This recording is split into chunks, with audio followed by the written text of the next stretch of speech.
Passar um tempo na casa dos avós parece inofensivo, não é?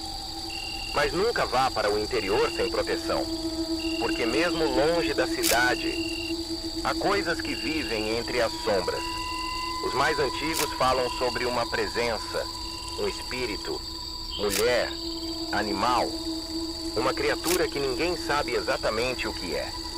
Dizem que ela realiza rituais nas madrugadas rurais. Quando o sertão silencia, ela desperta.